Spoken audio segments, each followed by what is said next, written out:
ಇವತ್ತು ನಾವೆಲ್ಲ ಹೊಸ ಭಾರತದ ಹರಿಕಾರ ಬಾಬಾ ಸಾಹೇಬ್ ಅಂಬೇಡ್ಕರ್ ಅವರ ಜನ್ಮದಿನವನ್ನ ನಾವೆಲ್ಲ ಆಚರಣೆ ಮಾಡಲಿಕ್ಕೆ ಸೇರಿದ್ದೇವೆ. ಇದು ಒಂದು ಇಡೀ ದೇಶಕ್ಕೆ ಒಂದು ದೊಡ್ಡ ಶಕ್ತಿ ತುಂಬಿದ್ದಂತ ಒಂದು ಪವಿತ್ರವಾದಂತ ಆತ್ಮ ಜನ್ಮ ಕೊಟ್ಟಂತ ದಿನ.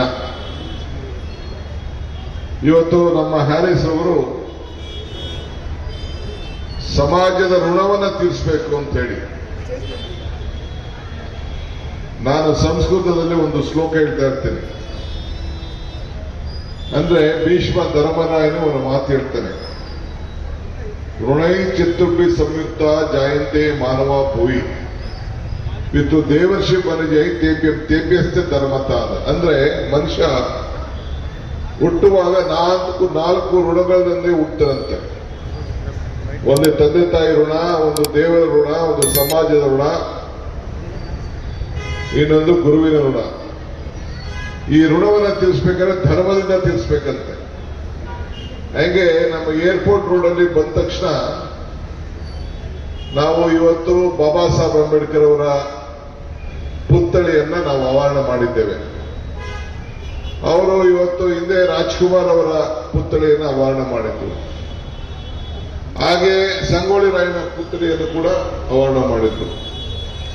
ಈ ಬೆಂಗಳೂರು ಕಟ್ಟಂತ ಕೆಂಪೇಗೌಡನ್ನು ಕೂಡ ಇಲ್ಲಿ ಅನಾವರಣ ಮಾಡಿದ್ದಾರೆ. ಅಂದ್ರೆ ಎಲ್ಲ ವರ್ಗದ ಜನರಿಗೆ ನ್ಯಾಯವನ್ನು ಸಿಗಬೇಕು ಅನ್ನೋ ದೃಷ್ಟಿಯಿಂದ ಅವರು ಕೆಲಸವನ್ನ ಮಾಡ್ತಾ ಇದ್ದಾರೆ. ಶಾಂತಿನಗರ ಕ್ಷೇತ್ರದ ಮಹಾಜನತೆ ಬಹಳ ಸಜ್ಜನ ಸರಳತೆಯಿಂದ ಇವತ್ತು ಎಲ್ಲರೂ ಕೂಡ ಶಾಸಕರಾಗಿ ಕೆಲಸವನ್ನ ಮಾಡ್ತಾ ಇದ್ದು ನಾನು ಗಮನಿಸಿದ್ದೇನೆ. ನಾನು ಉಪಮುಖ್ಯಮಂತ್ರಿಯಾಗಿ 3-4 ಬಾರಿ ಈಗಾಗಲೇ ಈ ಕ್ಷೇತ್ರದ ಅನೇಕ ಅಭಿವೃದ್ಧಿ ಕೆಲಸಕ್ಕೆ ಬಂದಿದ್ದೇನೆ. ಅವ್ರು ಹೇಳಿದಂಗೆ ಈಗಾಗಲೇ ಶಿಕ್ಷಣಕ್ಕೆ ಇದೊಂದು ಕ್ಷೇತ್ರದಲ್ಲೇ ಬಡ ಮಕ್ಕಳಿಗೆ 50 ಕೋಟಿ ರೂಪಾಯಿ ಅಷ್ಟು ಹೆಚ್ಚಿಗೆ ಹಣ ಇಲ್ಲಿ ಖರ್ಚಾಗ್ತಾ ಇದೆ. ಇನ್ನೊಂದು ದೊಡ್ಡ ಆಸ್ಪತ್ರೆ ಕೂಡ ಕಟ್ತಾ ಇದ್ದಾರೆ. ಆ ಆಸ್ಪತ್ರೆ ಕೂಡ ನಾನು ಅವತ್ತು ಪಕ್ಕದಲ್ಲಿ ಹೋಗಿ ವೀಕ್ಷಣೆಯನ್ನು ಕೂಡ ನಾನು ಮಾಡಿದ್ದೇನೆ. ಈ ಎಲ್ಲ ಜಾತಿ ವರ್ಗದವರು ಇರುವಂತಹ ಒಂದು ದೊಡ್ಡ ಕ್ಷೇತ್ರ ಇದೆ, ಸೆಂಟರ್ ಆಫ್ ಬೆಂಗಳೂರು. ಇದು ಬಹಳ ಪ್ರಾಮುಖ್ಯತೆ ಇದೆ. ಇವತ್ತು ಎಲ್ಲ ವರ್ಗದವನ್ನ ಒಟ್ಟಿಗೆ ತೆಗೆದುಕೊಂಡು ಬಂದ ಕೆಲಸ ಇವತ್ತು ಮಾಡ್ತಾ ಇದ್ದಾರೆ. ಇದೇ ಬಾಬಾ ಸಾಹೇಬ್ ಅಂಬೇಡ್ಕರ್ ಅವರು ನಮಗೆಲ್ಲ ಹೇಳ್ಕೊಟ್ಟಂತ ಒಂದು ನೀತಿ. ನಾನು ಆಗಾಗ ಒಂದು ಮಾತು ಹೇಳ್ತಾ ಇರ್ತೀನಿ, ದೇವರು ವರನೂ ಕೊಡುವುದಿಲ್ಲ, ಶಾಪನೂ ಕೊಡುವುದಿಲ್ಲ, ಅವಕಾಶ ಮಾತ್ರ ಕೊಡ್ತಾನೆ. ಕೊಟ್ಟಂತ ಅವಕಾಶದಲ್ಲಿ ನಾವೇನ್ ಮಾಡಬೇಕು ಅನ್ನೋದು.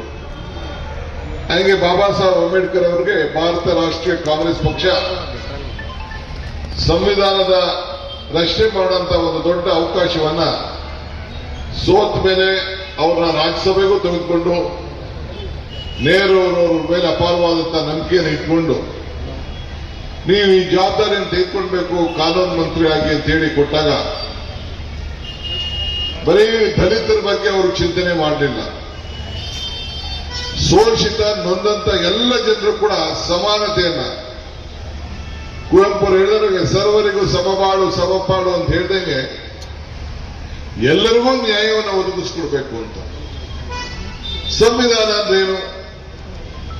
ಯಾಕೆ ಈ ಸಂವಿಧಾನದ ಬಗ್ಗೆ ಇಷ್ಟೆಲ್ಲ ನಾವು ಮಾತಾಡ್ತೀವಿ ಅಂದ್ರೆ, ನಾನು ಮಾತಾಡೋದಕ್ಕೆ ನನಗೆ ರಕ್ಷಣೆ, ನನ್ನ ಬದುಕಿಗೆ ನನ್ನ ರಕ್ಷಣೆ, ನಿಮ್ಮ ಬದುಕಿಗೆ ನಿಮ್ಮ ರಕ್ಷಣೆ, ಬೇರೆಯವರಿಂದ ನಿಮ್ಮ ರಕ್ಷಣೆ, ನಿಮ್ಮ ಆಸ್ತಿ ಮೌಲ್ಯಗಳಿಗೆ ನಿಮ್ಮ ರಕ್ಷಣೆ, ನಿಮ್ಮ ಜೀವನ ಕಾನೂನು ಚೌಕಟ್ಟಿನಲ್ಲಿ ಎಲ್ಲರೂ ಕೂಡ ನ್ಯಾಯವನ್ನು ಒದಗಿಸಿಕೊಡುವಂಥದ್ದು ಈ ನಮ್ಮ ಸಂವಿಧಾನದ ಮೂಲ ಮಂತ್ರ.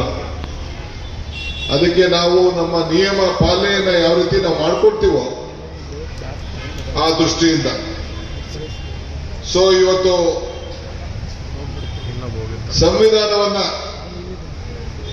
ಭಾರತ ಸಂವಿಧಾನ ಎನ್ನುವ ಆತ್ಮ ನೀಡಿದ್ದ ಒಬ್ಬ ಪರಮಾತ್ಮನೇ ಬಾಬಾ ಸಾಹೇಬ್ ಅಂಬೇಡ್ಕರ್ ಅನ್ನೋದನ್ನ ನಾವೆಲ್ಲ ಇಲ್ಲಿ ಒಪ್ಕೊಳ್ಳೇಬೇಕಾಗ್ತದೆ.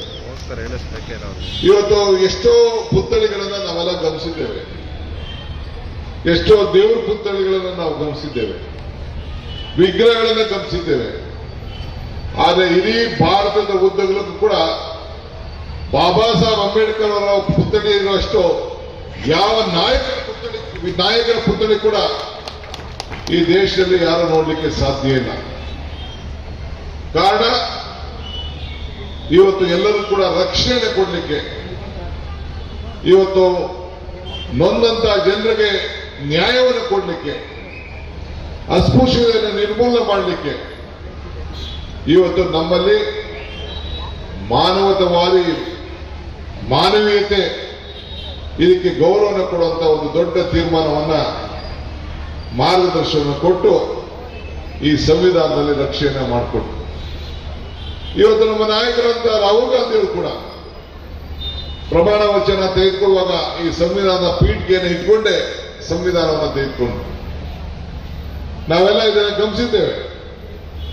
ನಾನು ಕೂಡ ಕಾಂಗ್ರೆಸ್ ಪಕ್ಷದ ಅಧ್ಯಕ್ಷರಾಗಿ ಜವಾಬ್ದಾರಿ ತೆಗೆದುಕೊಂಡಾಗ ಈ ಸಂವಿಧಾನ ಪೀಠಿಗೆಯನ್ನ ರೆಹಮಾನ್ ಖಾನ್ ಅವರ ಕೈಲಿ ಓದಿಸಿ ನನ್ನ ಈ ಅಧಿಕಾರದ ಜವಾಬ್ದಾರಿಯನ್ನು ತೆಗೆದುಕೊಂಡೆ 5 ವರ್ಷದ ಹಿಂದೆ. ಹಂಗೆ ನಾವೆಲ್ಲ ಕೊಡಬೇಕು ರಕ್ಷಣೆ, ನಮಗೆಲ್ಲ ಸಿಕ್ಕಿದೆ ರಕ್ಷಣೆ ಈ ಸಂವಿಧಾನದಿಂದ. ಇವತ್ತು ನಾವು ಅಂಬೇಡ್ಕರ್ ಪ್ರತಿಭೆಗೆ ಪೂಜೆ ಮಾಡಲಿಕ್ಕೆ ಅಂತ ನಾವಿಲ್ಲಿ ಬಂದವರಲ್ಲ. ಆ ಪ್ರತಿಭೆಗೂ ವ್ಯತ್ಯಾಸ ಇದೆ. ಅವರಲ್ಲಿ ಇದ್ದಂತ ಜ್ಞಾನ ಪ್ರತಿಭೆಗೆ ಪೂಜೆ ಮಾಡಲಿಕ್ಕೆ ಇವತ್ತು ಅವರ ಏನು ಪ್ರತಿಮೆಯನ್ನು ನಾವು ನಿರ್ಮಾಣವನ್ನು ನಾವು ಮಾಡಿ ನಿಲ್ಲಿಸಿದ್ದೇವೆ. ದೇಶದ ಪ್ರತಿಯೊಬ್ಬ ಪ್ರಜೆ ಕೂಡ, ನಾಗರಿಕರು ಕೂಡ ಇದೊಂದು ದೊಡ್ಡ ಸಮಾನತೆಯ ಒಂದು ಅವಕಾಶ. ವಿಶ್ವದ ಎಲ್ಲ ನಾಗರಿಕರು ಕೂಡ, ನಾಯಕರು ಕೂಡ ನಮ್ಮ ಭಾರತದ ಸಂವಿಧಾನವನ್ನ ಅತಿ ಹೆಚ್ಚು ಗೌರವನ ಕೊಟ್ಟಂಥದ್ದು. ನಮ್ಮ ದೇಶದ ರಾಷ್ಟ್ರೀಯ ಗ್ರಂಥ ಇದು ಏಕೈಕ ಎಲ್ಲ ಧರ್ಮವೂ ಕೂಡ ರಕ್ಷಣೆ ನೀಡುವಂತ ಒಂದು ದೊಡ್ಡ ಗ್ರಂಥ ಆಗಿ ಇವತ್ತು ನಿಂತಿದೆ. ಅವರು ಹಾಕೊಟ್ಟಂತ ಹಾದಿಯಲ್ಲಿ ನಮ್ಮ ಸರ್ಕಾರ ನಡೀತಾ ಇದೆ. ಈಗ ನಮ್ಮ MP ಅವರು, ತಮಿಳುನಾಡು MP ಅವರು ಹೇಳಿದಾಗೆ ನಾವು ನಮ್ಮ ಜನಸಂಖ್ಯೆ ಆಧಾರದ ಮೇಲೆ ಜಾತಿ ಪರಿಷ್ಠ ಹಣವನ್ನು ವೆಚ್ಚ ಮಾಡಲಿಕ್ಕೆ ಒಬ್ಬ ಕರ್ನಾಟಕ ರಾಜ್ಯದಲ್ಲಿ ಮಾತ್ರ ಅವಕಾಶ ಮಾಡಿಕೊಟ್ಟಿದ್ದೇವೆ. ಕಾಂಟ್ರಾಕ್ಟ್ಗಳಿಗೆ ಅವಕಾಶ ಮಾಡಿಕೊಟ್ಟಿದ್ದೇವೆ. ನಾನು ಪವರ್ ಮಿನಿಸ್ಟರ್ ಆಗಿದ್ದಾಗ ಸೋಲಾರ್ 300 ಜನ ರೈತರು ಕೊಟ್ಟೆ. ಆವತ್ತಿನ ಕಾಲದಲ್ಲೇ ರಿಸರ್ವೇಶನ್ ಇಟ್ಟೆ ನಾನು. ಆ ರೈತರಲ್ಲೂ ಕೂಡ ಸೋಲಾರ್ ಸೋಲಾರ್ ಏನು ಒಂದು ದೊಡ್ಡ ಫಾರ್ಮರ್ ಕೋಟಾಲಿ ಸೋಲಾರ್ ಮಾಡಿದ್ರು, ಅದಕ್ಕೂ ಕೂಡ ನಾನು ಇಟ್ಟು ಅವನ್ನೆಲ್ಲ ಆವತ್ತು ಕೂಡ ಒಂದು ದೊಡ್ಡ ಉದ್ಯಮಿಗಳಾಗಿ ಮಾಡಬೇಕು ಅನ್ನೋ ದೃಷ್ಟಿಯಿಂದ ಒಂದು ಹೆಜ್ಜೆಯನ್ನು ಇಟ್ಟಿದ್ದು ನಾವೆಲ್ಲ ಗಮನಿಸಿದ್ದೇವೆ. ಸೊ ಭಾರತದ ಸಂವಿಧಾನವನ್ನು ಉಳಿಸಲಿಕ್ಕೆ ನಾವೆಲ್ಲ ಕೆಲಸ ಮಾಡೋಣ. ಈಗ ನೀವು ಎಲ್ಲ ಕಾರ್ಯಕರ್ತರು ಹೆಚ್ಚಿನ ಸಂಖ್ಯೆಯಲ್ಲಿ ನಾಯಕರು ಬಂದಿದ್ದೀರಿ. ನೀವು ಇದು ಮೂಲ ವಿವಿಧ ದೇಶದಿಂದ, ವಿವಿಧ ರಾಜ್ಯಗಳಿಂದ ಬಂದು ಇಲ್ಲಿ ಸೇರ್ಕೊಂಡಿದ್ದಾರೆ. ಪಾಪ ನಮ್ಮ ರಾಜ್ಯದಲ್ಲಿ ಏನಾಗಿದೆ, ಏನು ಅಭಿವೃದ್ಧಿ ಆಗ್ತಾ ಇದೆ ಅಂತ ಅವರ ಗಮನ ಇಲ್ಲ. ಇವತ್ತು ಬೆಲೆ ಏರಿಕೆಯಿಂದ ತತ್ತರಿಸ್ತಾ ಇದ್ದಾರೆ ಜನ. ಇವತ್ತು ಬಿಜೆಪಿಯವರು ಪಾಪ ಏನೋ ಹೊಸದಾಗಿ ಹೋರಾಟ ಶುರು ಮಾಡಿದ್ದಾರೆ ಹಾಲಿನ ಬೆಲೆ ಏರಿಕೆಗೆ. ಹಾಲು ಯಾರು ಕೊಡ್ಬೇಕು? ನಾವು ಹಣ ರೈತರು ಕೊಡಬೇಕು. ಬೂಸ, ಹಿಂಡಿ ಎಲ್ಲ ಬೆಲೆ ಜಾಸ್ತಿ ಆಗಿದೆ. ಪೆಟ್ರೋಲು, ಡೀಸೆಲ್ ಬೆಲೆ ಎಲ್ಲ ಜಾಸ್ತಿ ಮಾಡಿಬಿಟ್ಟಿದ್ದಾರೆ. ಎಣ್ಣೆ, ಸಿಮೆಂಟು, ಕಬ್ಬಣ ಎಲ್ಲ ಜಾಸ್ತಿ ಆಗಿದೆ. ಚಿನ್ನ 90-92 ರೂಪಾಯಿ ಆಗೋಗಿದೆ. ಅಧಿಕಾರಕ್ಕೆ ಬಂದಾಗ ಎಲ್ಲ ವರ್ಗದ ಜನರ ಅಧಿಕಾರಕ್ಕೆ ಇವತ್ತು ಬೆಲೆ ಏರಿಕೆ ಅನುಕೂಲ ಆಗ್ತಾ ಇದೆ, ತೊಂದರೆ ಆಗ್ತಾ ಇದೆ ಅಂತೇಳಿ ಹೆಣ್ಮಕ್ಳಿಗೆ ಹಣ ತೆಂಗಿನಕ್ಕೆ 2,000 ರೂಪಾಯಿ ಫ್ರೀಯಾಗಿ ಬಸ್ಸಲ್ಲಿ ಓಡಾಟ. ಇವತ್ತು ಯುವನಿಧಿ 10 ಕೆಜಿ ಅಕ್ಕಿ. ಈ ದೇಶದಲ್ಲಿ ಯಾವ ರಾಜ್ಯದಲ್ಲೂ ಇಂಥ ಒಂದು ತೀರ್ಮಾನ ತೆಗೆದುಕೊಂಡಿಲ್ಲ. ಇದು ಕರ್ನಾಟಕ ರಾಜ್ಯದಲ್ಲಿ ನಿಮ್ಮ ಆಶೀರ್ವಾದದಿಂದ ನಾವು ತೆಗೆದುಕೊಂಡಿದ್ದೇವೆ ಅಂತ ಹೇಳಲಿಕ್ಕೆ ನನಗೆ ಬಹಳ ಸಂತೋಷ ಆಗ್ತದೆ. ಆದ್ರಿಂದ ಸಂವಿಧಾನ ನಮ್ಮ ತಂದೆ ತಾಯಿ, ಸಂವಿಧಾನವೇ ನಮ್ಮ ಬಂಧು ಬಳಗ. ಅಂಬೇಡ್ಕರ್ ಅವರ ಮಾತಿಗೆ ತತ್ವವನ್ನು ಉಳಿಸಲಿಕ್ಕೆ ನಾವು ಇವತ್ತು ಪರಮಾತ್ಮನ ಮಾತು ಅನ್ನೋ ರೀತಿಯಲ್ಲಿ ನಾವು ಕಾಪಾಡಿಕೊಂಡು ನಾವೆಲ್ಲ ಕೆಲಸವನ್ನು ನಾವು ಮಾಡಿಕೊಂಡಿದ್ದೇವೆ.